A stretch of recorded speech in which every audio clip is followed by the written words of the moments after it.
It was supposed to be an ordinary evening, the kind where nothing ever felt urgent or alarming. I poured myself a cup of tea, settling into the familiar comfort of our living room. But something in the air felt off. My eyes kept drifting to him, my husband, who sat across the room scrolling through his phone with a distracted air. The laughter that escaped his lips was too quick, too forced. My chest tightened with suspicion, though a small voice in my head whispered that I might just be overthinking. He glanced at me, avoiding eye contact, and suddenly the room felt smaller, constricting around me like a cage. His late nights had become more frequent, and he spoke less about his day than he used to. At first, I brushed it off as stress from work, but the subtle changes were impossible to ignore. His once casual gestures now felt calculated. A delayed smile, hesitation before answering, secrets hidden in plain sight. I tried to convince myself that my imagination was playing tricks on me. Maybe I'm being paranoid, I thought. After all, I've trusted him for years. This is probably nothing. But deep down, a knot of unease twisted in my stomach, growing tighter with every passing second. I noticed the way he silenced his phone the moment I entered the room, as if it carried secrets he didn't want me to see. That tiny act alone made my pulse race. There was something he was hiding, and my intuition screamed at me that it wasn't trivial. I set my tea aside and forced myself to speak casually. "Everything okay?" I asked, trying to keep my voice steady, even as my hands trembled slightly. "Yeah, just work stuff," he replied with a smile that didn't reach his eyes. His words were hollow, rehearsed, and I felt a pang of anger rise alongside my fear. The trust I had built over the years now seemed fragile, like a glass figurine teetering on the edge of a table. Every shared memory, every promise suddenly felt vulnerable, as if someone had quietly been chipping away at the foundation of our life. I couldn't stop myself from scanning the room, looking for more signs, any little clue that might confirm what my intuition had already hinted at. A sudden vibration from his phone caught my attention. He glanced down, eyes widening slightly, and for a brief moment, his composed exterior faltered. The way he quickly hid the screen from view spoke volumes. My suspicion hardened into certainty. Something was terribly wrong. Heart pounding, I approached him under the guise of casual curiosity. "Who's messaging you so late?" I asked, trying to keep my tone calm, even though my insides were anything but. He hesitated just for a second, but it was long enough. Long enough for me to notice the subtle shift in his demeanor, the stiff posture, the tight jaw, the fleeting glance of panic. Then I saw it. A message, a photo, something undeniable. My stomach dropped and the room seemed to spin. My chest tightened, my hands clenched, and a bitter taste rose in my throat. The evidence was clear, undeniable, and horrifying. My heart shattered into pieces as the realization sank in. He had been cheating on me. The betrayal was no longer a shadow, no longer a whispered doubt. It was right there in front of me. I stepped back, trying to steady my breathing, trying to make sense of the shock, anger, and heartbreak that surged within me. How could he do this? How could someone I had trusted so completely, loved so deeply, and shared every part of my life with, betray me so effortlessly? My mind raced, flitting between disbelief and rage, fear and sorrow. And yet, even amidst the turmoil, a small spark of determination ignited. I wouldn't let this go unnoticed. I wouldn't allow this betrayal to define me or break me completely. As I stared at the evidence, my heart heavy, but my mind sharpening, I whispered to myself, almost in disbelief, how could he do this? How could he hide something so devastating from me? The room was silent except for the hum of the evening outside, yet within me a storm had begun. A storm that would not subside until justice, my justice, was served. And in that moment, with my heart racing and my thoughts spinning, I knew one thing for certain. This was only the beginning. As the evening shadows deepened, I sank into the sofa, my hands trembling slightly, my mind unable to escape the images I had just seen. My husband, the man I had trusted implicitly for years, had betrayed me in the most unimaginable way. Yet even in the heartbreak, memories of our shared past crept into my mind. mingling with disbelief like bittersweet ghosts. I remembered the early days of our marriage, when everything felt effortless, like we were two halves of a whole. The way he would hold my hand as we walked through the park, the gentle kisses on my forehead, the laughter that echoed through our kitchen on lazy Sunday mornings. All of it seemed suddenly fragile, as if someone had quietly chipped away at the foundation of our life together. I thought back to the promises we had made, the dreams we had built side by side.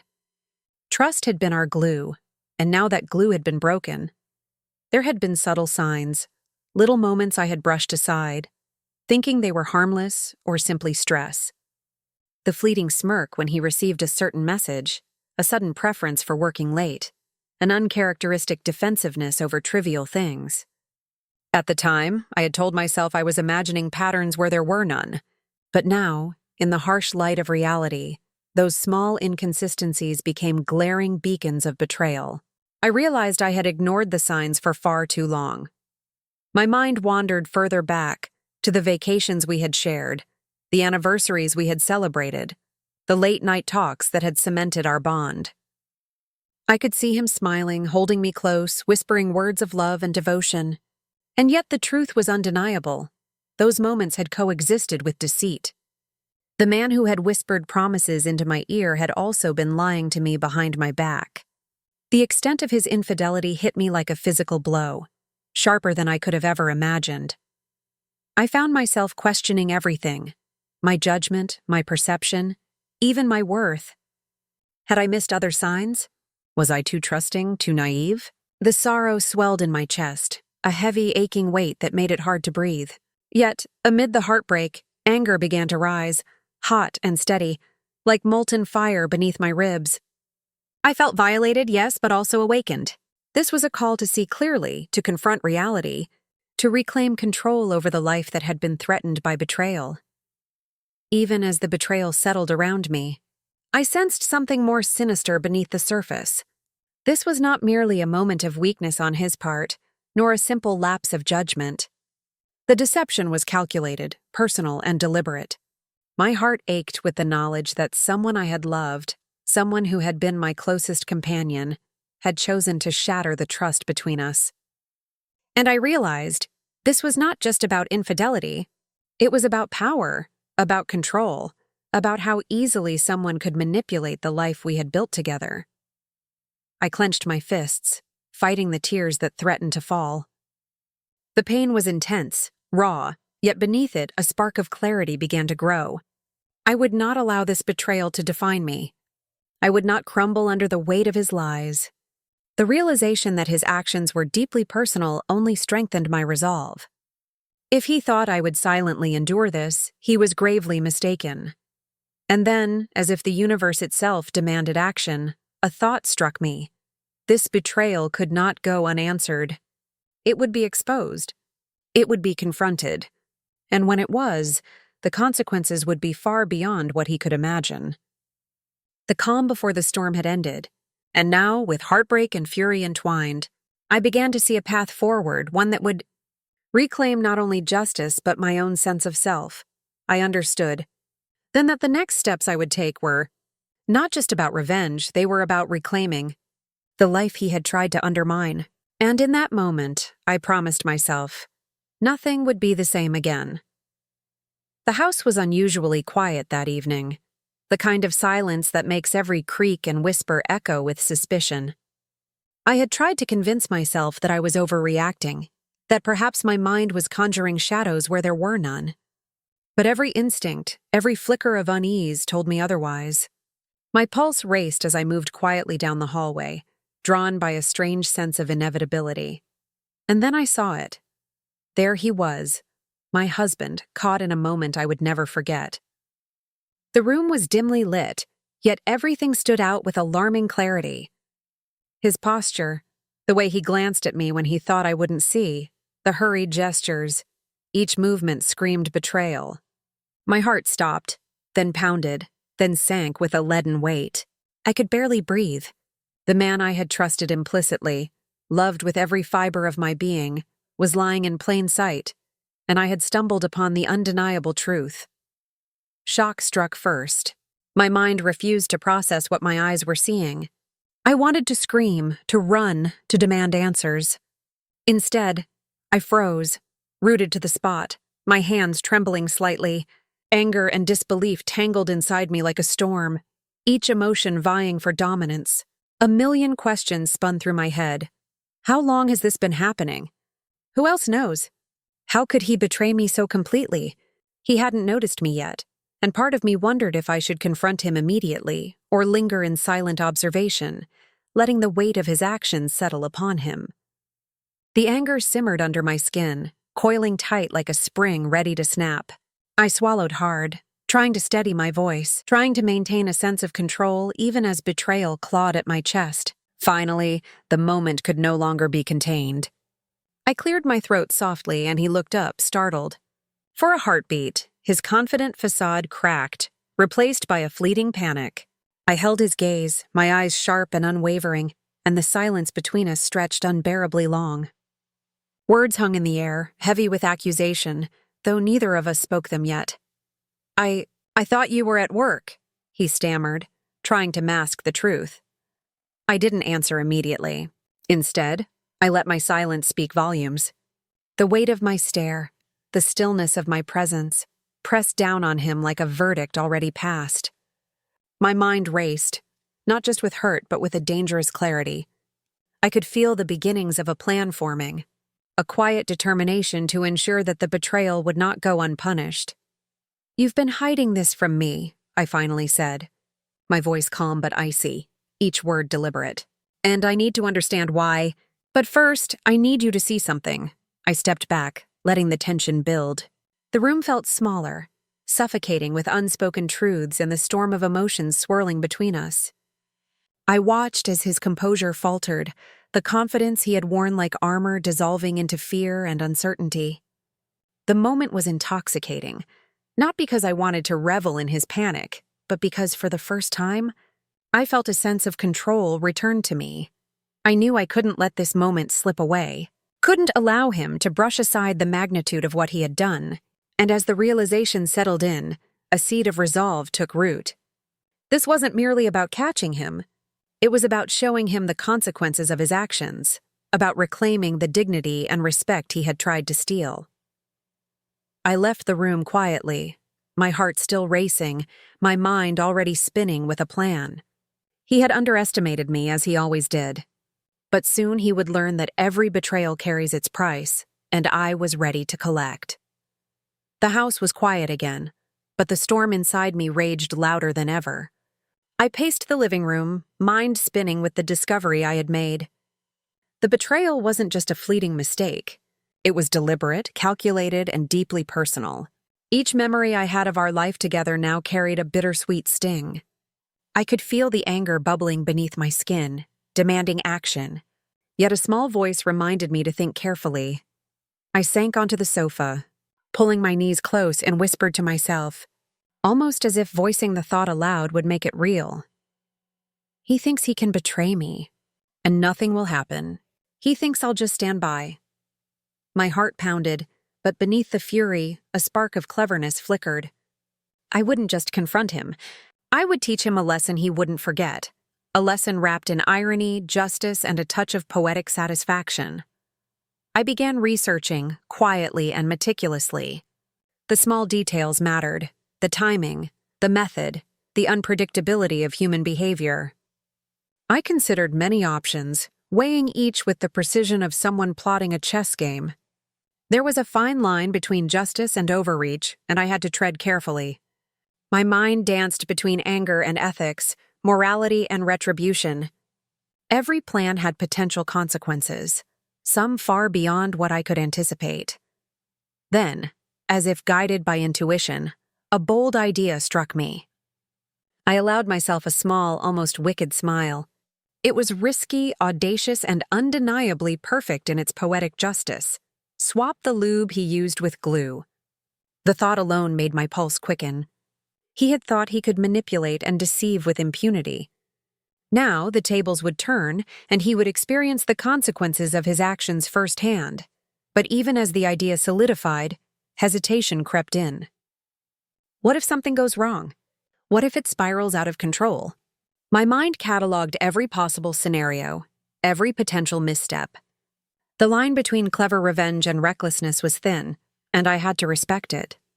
Still, the desire to reclaim power, to assert that betrayal would not go unpunished, outweighed the caution.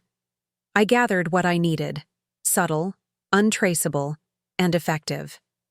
The process was methodical. Each step taken was calculated, each movement silent and precise. My internal monologue became a mix of self-reassurance and dark humor. "You've got this. Just remember, patience is key. Calm, clever, unstoppable."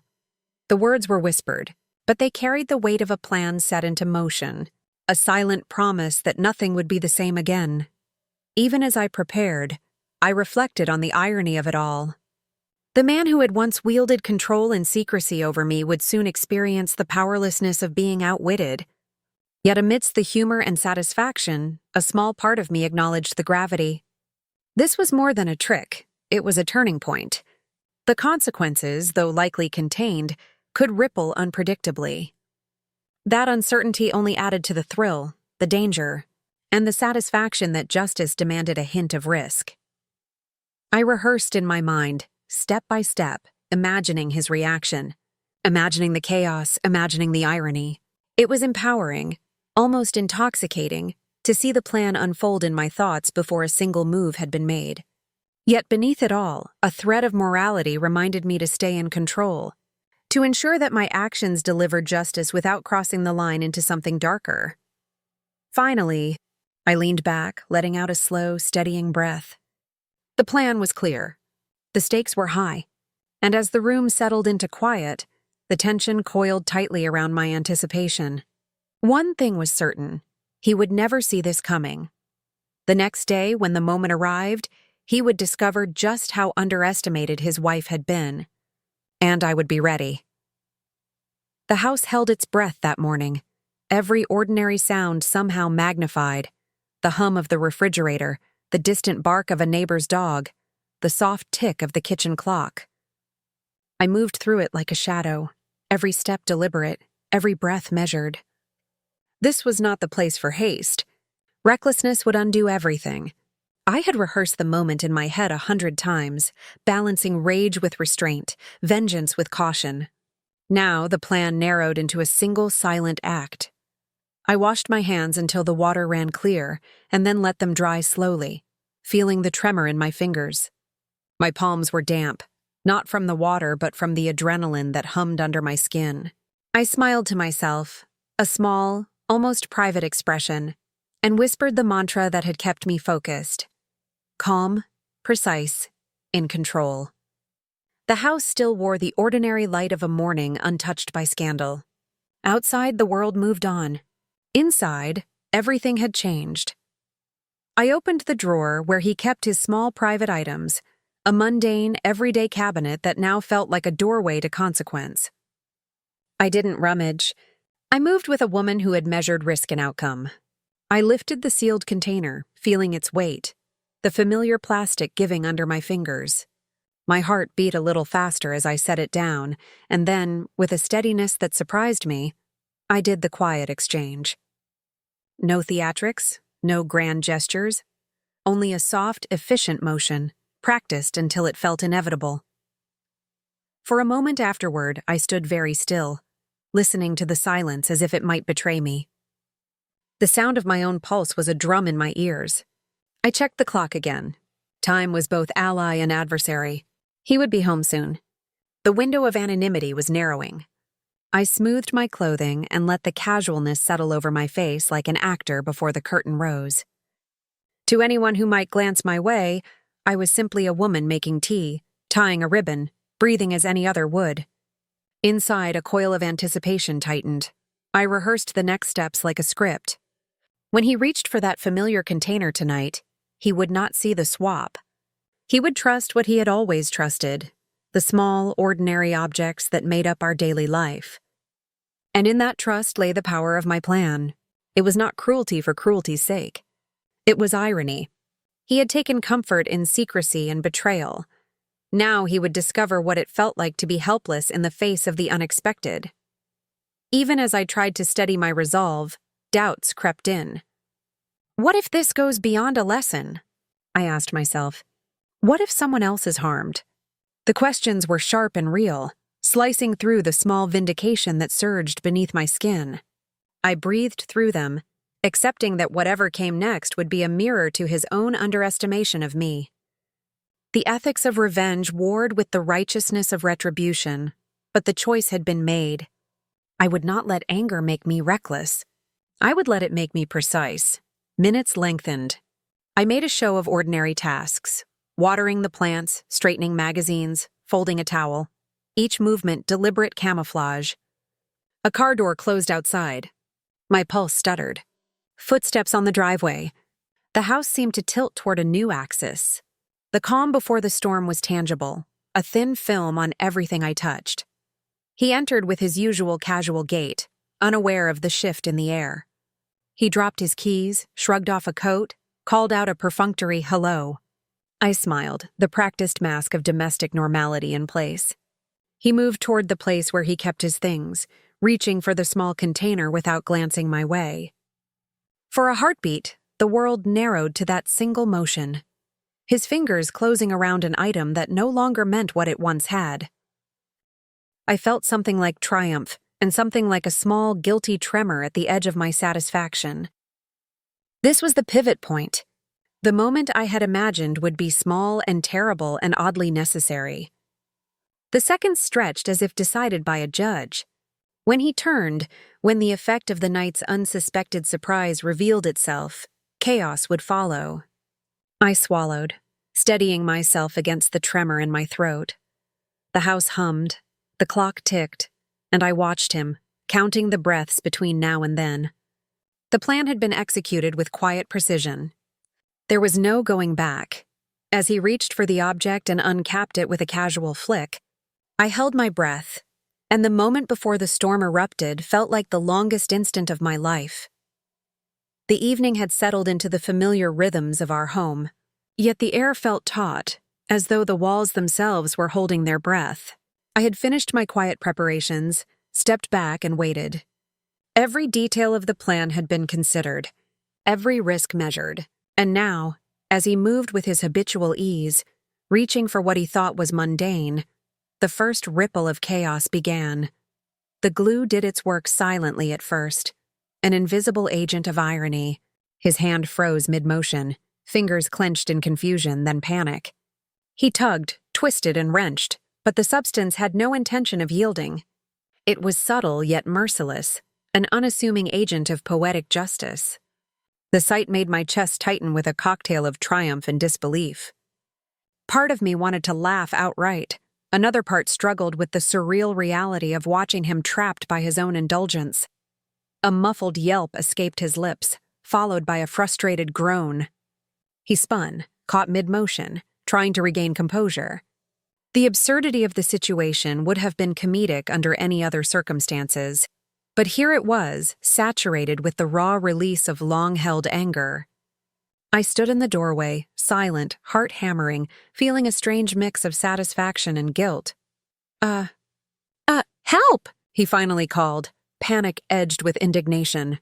His voice was strained, faltering, and oddly musical in its desperation. My lips curved into a small, restrained smile. I knew it was only a matter of minutes before the consequences became undeniable.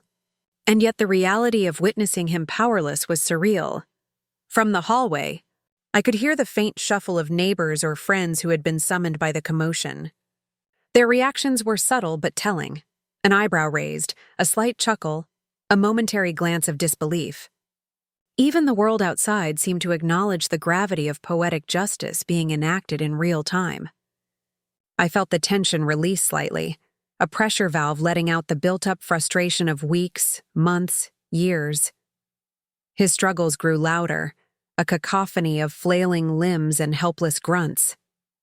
I observed each movement, each futile attempt, noting the irony of it all. He had always controlled, manipulated, and underestimated me. Now, with his autonomy compromised, I had a moment of quiet vindication. Yet the humor and satisfaction were tinged with a subtle moral unease.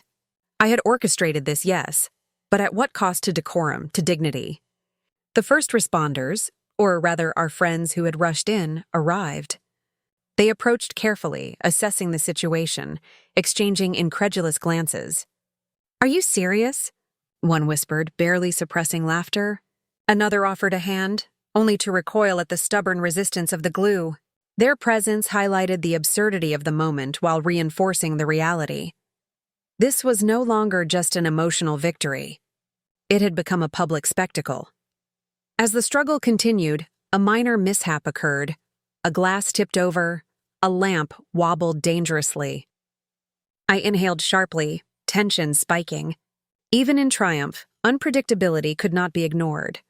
The chaos was both a metaphor and a reality. Control was fleeting. Revenge was satisfying but unpredictable. And life had a way of humbling even the most meticulous planners. Finally, after minutes that stretched like hours, the entanglement began to ease. Laughter mixed with exasperation filled the room as the reality of what had transpired sank in. I felt a wave of emotional catharsis wash over me, the release of suppressed anger, the validation of justice, the affirmation of my own cleverness. I had won, yet the triumph was laced with guilt and a recognition of the fine line between clever revenge and chaos. This was only a glimpse of the consequences. The next step would require careful handling, and the final lessons were yet to be learned. Just as I was about to step forward, a small mishap, a smear of glue on the carpet, reminded me that even victory carries its own little surprises. The moment was perfect in its imperfection. The commotion had grown louder, echoes of frantic shouts and struggling limbs filling the room. My pulse raced as I stood at a safe distance, watching the chaotic scene unfold with a mixture of awe, satisfaction, and an almost guilty thrill. What had begun as a meticulously planned lesson had escalated far beyond my imagination. Through the window, the flashing lights of the fire truck cut through the evening gloom, painting the walls in urgent red and blue hues. The air was thick with tension, the kind that presses against your chest, making each breath sharp and deliberate. I could hear the firefighters' boots thundering across the driveway, their voices firm yet commanding as they assessed the situation. Inside, he was still entangled, struggling and flailing, a tangled mess of limbs and frustration. I could see the panic in his eyes, the realization that control had slipped entirely from his grasp. Sweat glistened on his forehead, and the very energy that had once been his tool of dominance now betrayed him.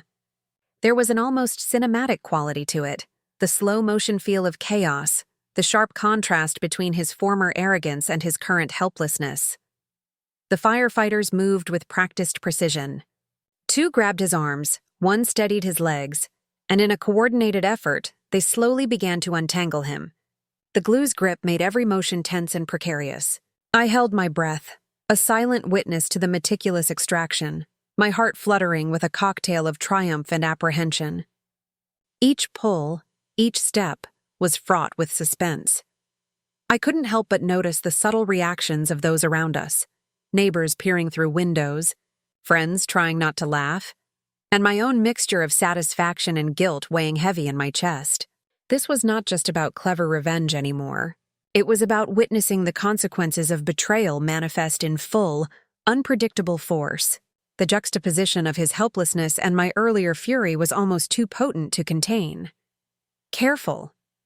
Watch the legs," one firefighter called out, his voice cutting through the tension like a blade.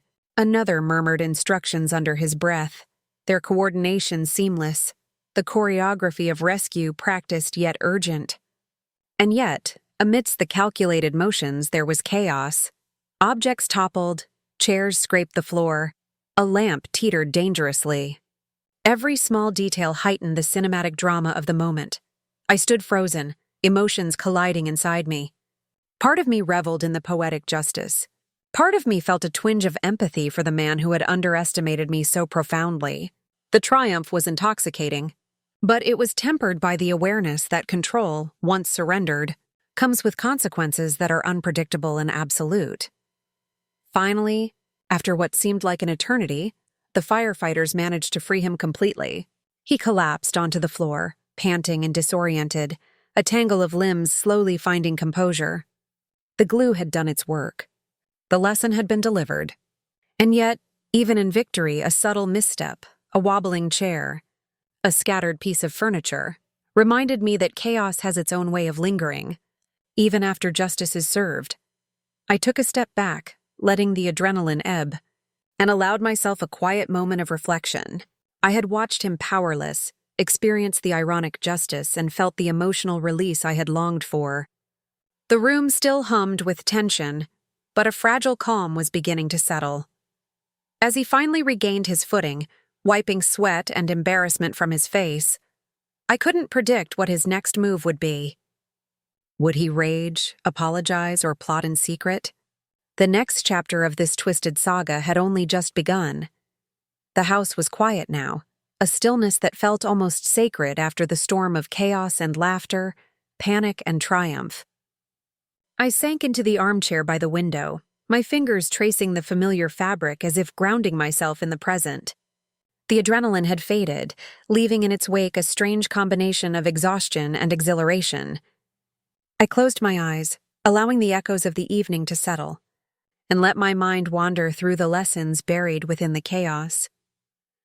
I thought about the years of small betrayals, the subtle disloyalties, and the countless moments I had brushed aside, convincing myself they were insignificant.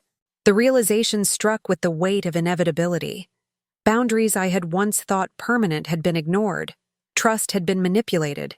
And yet, here I was, unbroken, vigilant, and more aware than ever. The anger still simmered beneath the surface, but it no longer controlled me.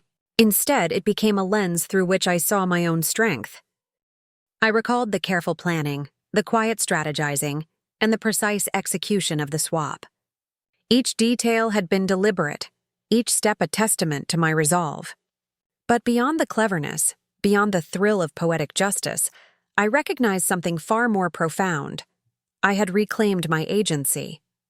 For too long, I had allowed deceit and betrayal to dictate my emotional world. Tonight, I had redrawn the lines. The laughter of friends and the incredulous murmurs of onlookers replayed in my mind, blending with my own inner monologue. I will not be underestimated again, I whispered to myself. I will not allow others to wield my trust like a weapon. The words felt powerful, a mantra that anchored me in self-respect and clarity. Yet even as I felt the sweet taste of empowerment, a subtle awareness lingered. Consequences, no matter how cleverly engineered, have a way of stretching into unexpected corners. Small reminders, a spilled drink, a toppled chair, a faint smear of glue on the floor, told me that the evening's events would echo longer than the immediate thrill of victory. I smiled at the thought, recognizing that life's unpredictability was as much a teacher as any deliberate act. I thought of him, sprawled on the couch, a mixture of embarrassment and disbelief still etched across his face, and for a fleeting moment, empathy flickered within me. The man who had caused so much heartbreak was, for now, powerless, a reflection of his own mistakes. But I reminded myself that empowerment is not cruelty. It is understanding one's worth and standing firmly in it. My thoughts drifted to the future. No longer would I hesitate to defend my boundaries or question deceit. No longer would I doubt my instincts or suppress my voice for the sake of peace. I had witnessed the consequences of ignoring small signs, and I had proven to myself that cleverness and composure could wield justice more effectively than rage alone. As night settled outside, the house bathed in a soft, forgiving light, I felt a quiet confidence settle in my chest. Plans for the coming days and weeks took shape, not as schemes of vengeance, but as strategies for living fully, fiercely, and honestly. The path ahead was mine to navigate, and for the first time in a long while, I felt fully in command. I knew that betrayal might still linger in subtle ways, and that challenges would arise. But armed with clarity, strength, and self-respect, I was ready to face them head-on, undaunted and unafraid. Somewhere in the shadows, a small, almost imperceptible reminder of the evening's chaos remained, a glue-smeared object, a faint echo of lessons learned, hinting that life, as always, has its own rhythm and surprises yet to come. The room was quiet now, the chaos having faded into a tense calm. He sat across from me, still flushed from the evening's events, his eyes avoiding mine at first. I drew a deep breath, steadying my voice and my resolve.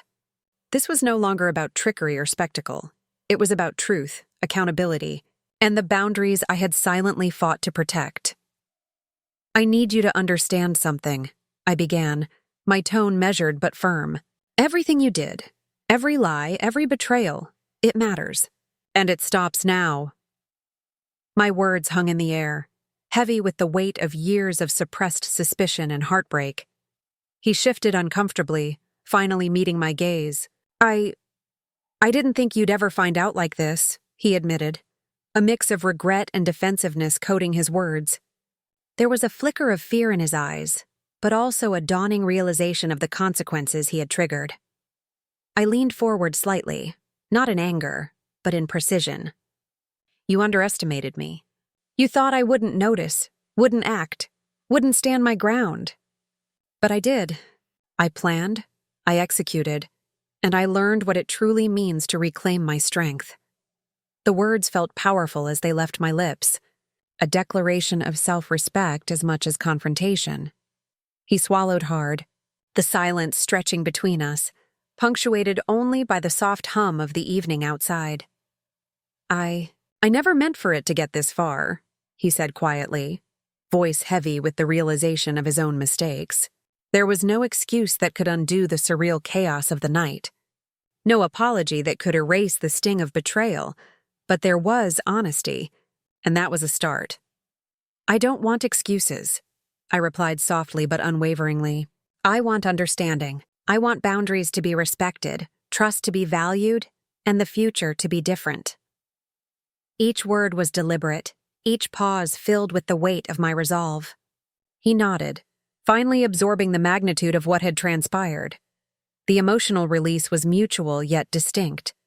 I felt the catharsis of years spent negotiating pain silently, the empowerment of having acted decisively, and the clarity that boundaries are not suggestions, they are essentials. He, in turn, began to comprehend the depth of his own miscalculations, the fragile trust he had shattered, and the arduous work required to rebuild it. "I understand," he said, voice softer now, tinged with humility. "I don't expect forgiveness immediately, but I want to do better. I want to earn it." His admission was honest, raw, and it left a subtle tension lingering, a promise, yet a question mark.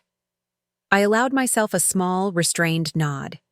"Actions will speak louder than words," I said, "and every step forward will be watched carefully." The words were not just a warning, they were an assertion of my strength and self-worth. As he left the room, there was a quiet tension in the air, a sense that while the immediate confrontation had ended, the echoes of the night's events would continue to ripple through our lives. The story was far from over, and the lessons learned would not fade easily. Somewhere in the corners of our home, subtle reminders of the night's chaos remained, a faint smear, a misplaced item, signaling that life has a way of keeping lessons alive. And that empowerment is not a one-time event, but a constant vigilance. The morning sun spilled through the windows, bathing the room in a gentle golden light that felt like a promise of renewal. The house, once a stage for chaos and deception, now resonated with calm, a subtle yet profound testament to the events that had unfolded and the lessons they had left behind. I stood by the window, watching the sunlight dance across the floor, warm and forgiving. The chaos of the previous nights, the panic, the adrenaline, the laughter and the frustration, felt distant now, tempered by clarity and perspective.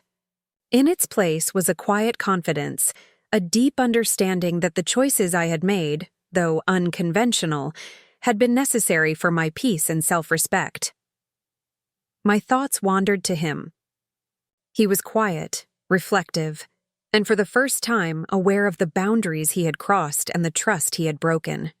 I felt no anger now, only a measured awareness that empowerment is not rooted in revenge alone, but in recognizing one's worth and demanding respect.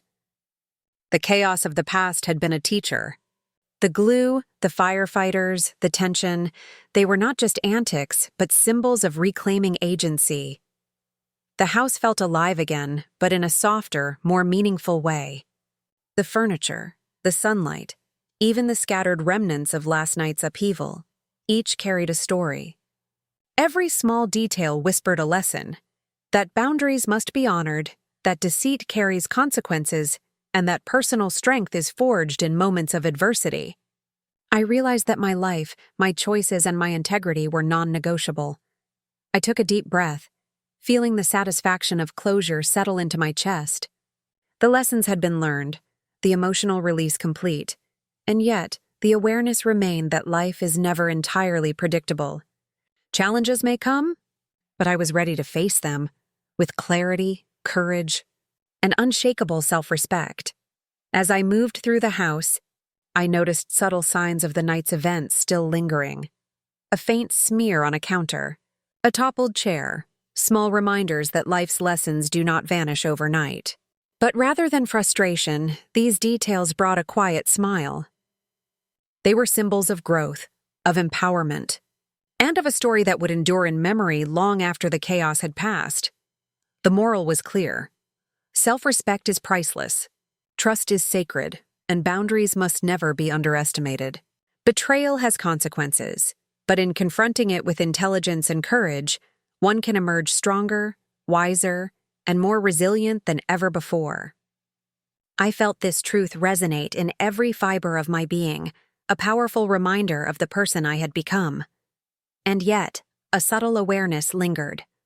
Life would continue to challenge, to test, and to surprise. But this time I was ready, not as a reactive victim, but as a deliberate, empowered individual, fully in command of her choices, emotions, and destiny. I had reclaimed control, restored peace, and emerged stronger. The house, once a backdrop of chaos, now symbolized clarity, light, and renewed purpose. My personal transformation was undeniable, and it was only the beginning. Somewhere in the quiet corners of the house, life quietly whispered that future adventures awaited, subtle challenges yet to arrive. But I was prepared, vigilant, and unafraid. If you were inspired by this story, don't forget to subscribe, like, share, and comment your thoughts. Your voice matters. Let us know how this story of empowerment and resilience resonated with you.